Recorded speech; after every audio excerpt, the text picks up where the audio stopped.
Brought to you by Kenneth Nugent. From the station that's on your side, this is News 12, First at 5. First to 5, attorneys for 3 current death row inmates in South Carolina suing the state, questioning the current methods of execution. Coming up here, a closer look at the death penalty in South Carolina.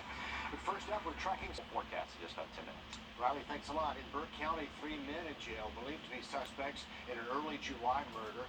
Investigators arrested the 3 on your screen for the murder of Morris Hardin Jr. back on July 10th in Waynesboro. 51-year-old Willie Warren Johnson, 61-year-old Carl Grady Rouse, currently in the Burke County Jail, both charged with murder, kidnapping, and tampering with evidence. Albert Kilbrew in the Richmond County Detention Center, charged with murder and possessing a firearm as a convicted felon. The sheriff's office says the investigation is ongoing. More arrests could be coming. The family of an Orangeburg man found dead in custody at a detention center filing a lawsuit. 27-year-old Layson Butler found by jail staff at that detention center back in February. The coroner ruled the death a homicide, and evidence pointed directly to what the coroner called a lack of action by the jail staff. Earlier today, Butler's family and attorneys said he died in solitary confinement with rat bites on his body, and now they're suing the jail over conditions and violations of Butler's civil rights. South Carolina's death penalty under legal review this week. Attorneys for 3 current death row inmates are suing the state, claiming South Carolina's methods of execution are cruel and unusual punishment. Today marked day 3 of this bench trial in Columbia, the second day of witness testimony. Today, the plaintiffs called Dr. Jonathan Arden, a forensic pathologist, to the stand. Dr. Arden testified to the effects death by electric chair and firing squad can have on your body. Those are the 2 methods of execution right now allowed in South Carolina after the state was no longer able to obtain the drug needed for lethal injection. The doctor testifying that after both these executions are carried out, a person will remain conscious for about 15 seconds or longer. In electrocutions, he says during this time, they could feel what's described as horrific pain. He says autopsies show internal organs suffer heat damage like being cooked. Dr. Arden says in firing squad deaths, bullets have to break through soft tissue and bones to reach the heart, where sharpshooters are aiming to kill. If someone were to be shot like that and then have a brief period of consciousness and would breathe or move, that person would be experiencing excruciating pain. Stopping the heart from functioning in its appropriate manner and leading to a rapid decline in consciousness and awareness and ultimately death.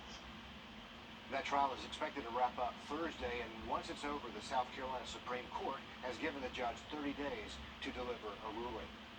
A Screven County student in police custody today after allegedly bringing a gun to school. All this happening around 9:45 this morning at Screven County High School, just 2 days into the start of this new school year.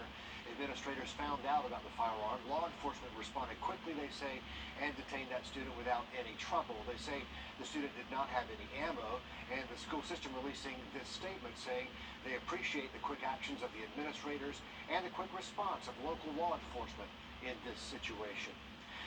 New at 5, a plan in Georgia law to have retired teachers return to the classroom has not been very effective so far. Most retirees are saying no thanks.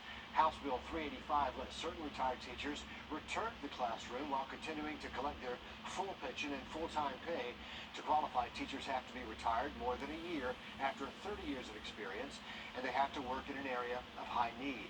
The Teachers Retirement System of Georgia says more than 56,000 retirees qualify, but fewer than 100 have contacted the system about going back to work. Back to school, the perfect time to schedule your child's medical screenings.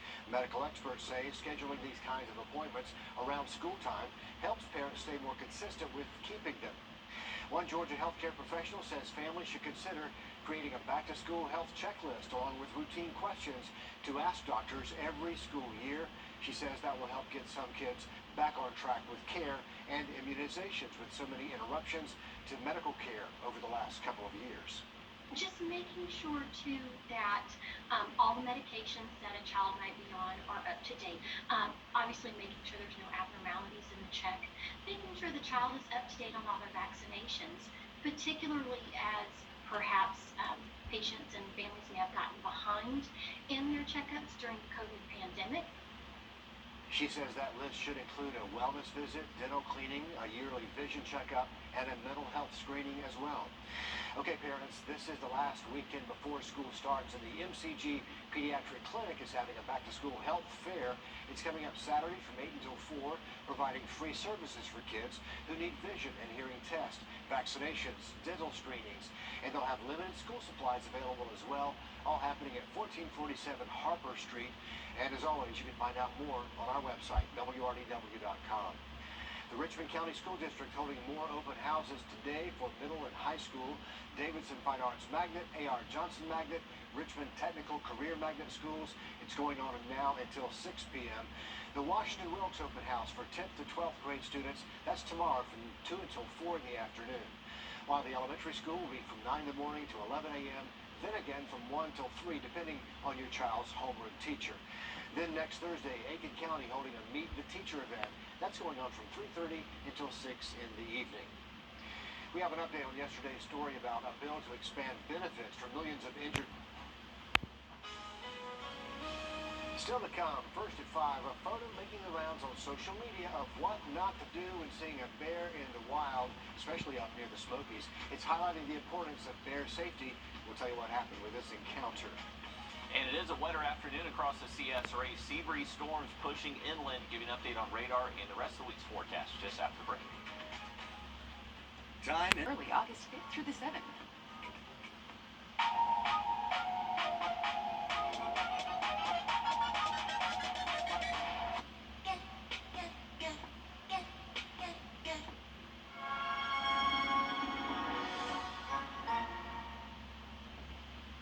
Something for Alex. That's a local nonprofit at the Children's Hospital of Georgia today with donations collected from a recent toy drive.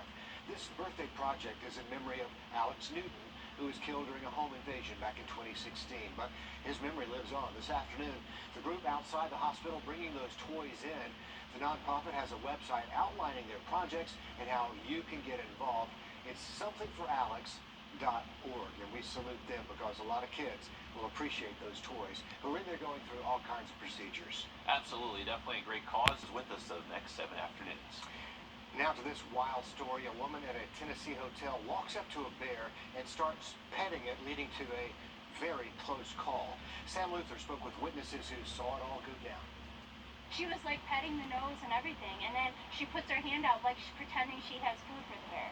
This is the moment that's making people's blood boil. Misty Chisholm started taking pictures of a woman who reached out to pet a bear despite multiple warnings.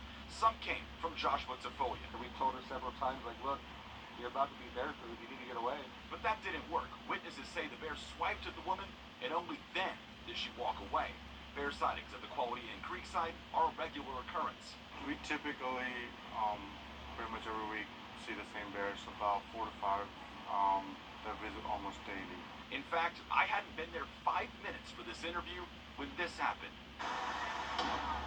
A bear tipping over a trash can, trying to get past the bear lock, watches it walks through a parking lot, then jumps over to a staircase. For hotel staff, they see this every day and always call Gatlinburg police. In this case, the officer tries to scare the bear out of the hotel's dumpster. Then there's this video of a bear actually getting into what is supposed to be a bear-proof trash can. Oh, you gotta be kidding me. The staff understands that people want to see these bears, but they want it to be at a safe distance. This year, the hotel says it's asked about 15 guests to leave for getting too close to bears. The owner is still trying to figure out who this woman is. When she put her hand out and the bear actually pawed at her hand, I mean, he could have mauled her, grabbed her, like attacked her.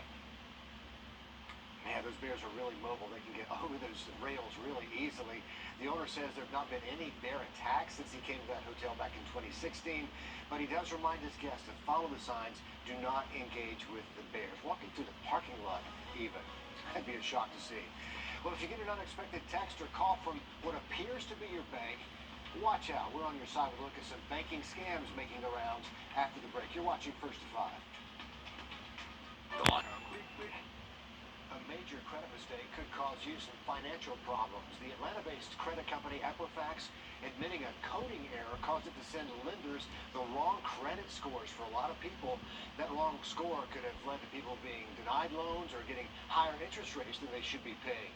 The mistake happened during a 3-week period, but Equifax did not say exactly when that was. And a heads up, if you get an unexpected text or a call from what appears to be your bank, financial institutions are warning customers about imposters posing as bankers. In this Watching Your Wallet, consumer investigator Carice Jacqueline has the red flags you need to know about banking scams. I don't know how I'm going to survive. Suzanne Garber says her nightmare started with a text message. I got a text from what I thought was Wells Fargo telling me about, I believe it was an unauthorized purchase. She texted back. Not long after, Garber got an unexpected call. On my caller ID, it said Wells Fargo, my bank. But it wasn't her bank. It was an imposter. The caller told Garber in order to reverse that unauthorized purchase, she had to set up an account with a new bank and use the payment app Zelle to transfer $1,000 to this new account.